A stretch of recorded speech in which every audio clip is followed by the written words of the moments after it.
To other stories now, coastal erosion is threatening to cut off the Sagbama Road linking Ekeremo in Bayelsa West Senatorial District. While a construction company has begun a temporary maintenance of the yet-to-be-completed federal road, their representative in the National Assembly, Fred Agbedi, is calling on the federal government to construct bridges to deal with the perennial problem.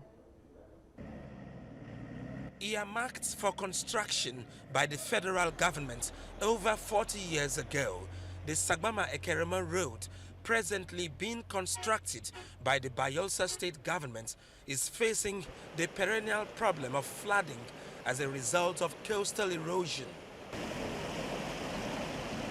The surging waters are heading to town, tearing through anything in its path, and the Bayelsa West Senatorial Road is not spared. The people traveling by road to Ekeremo, and the Ekeremo people coming to Sagbama local government area and then to Yenagoa, it will be impossible if it is broken down finally.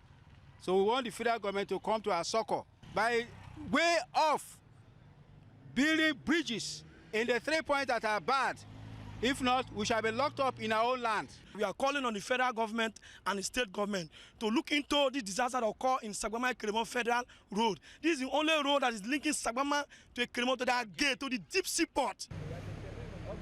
The lawmaker representing Sagbama-Ekeremo Federal Constituency is at the troubled spot to assess the extent of damage. We are people who are contributing to the revenue of this nation.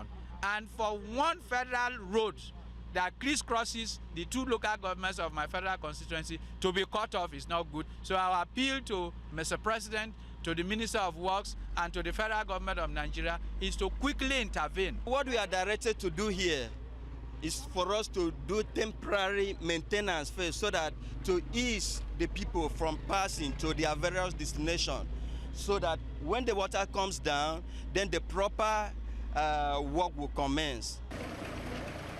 Fred Agbedi seeks the urgent intervention of the federal government. You need a 2-span length of bridge here. There's also an earlier point before this one that maybe needs also the same 1 or 2-span bridges. The federal government needs to come and give a permanent solution. And the permanent solution is not in terms of a bridge of a kilometer or kilometers. They are short bridges that can sustain the lifespan of this road. The use of sand and cement for a mixture of concrete is only a stopgap measure and may not withstand the surging current. The road is threatened and time is of the essence. If something can be done soon, then that time is now. Ovieteme George, TVC News, Sagbama. The Delta State government says it is taking drastic measures towards reversing the poor immunization coverage in the state. This comes as the governor believes local council chairmen and health workers at the primary healthcare centers are responsible for the low turnout at immunization centers. Ikenna Amici has more. Delta State is one of the 4 states in the country that scored 0 in immunization coverage in the country, which the governor is unhappy about. The performance of the local council primary health centers in the process is the reason for this meeting by Governor Okowa.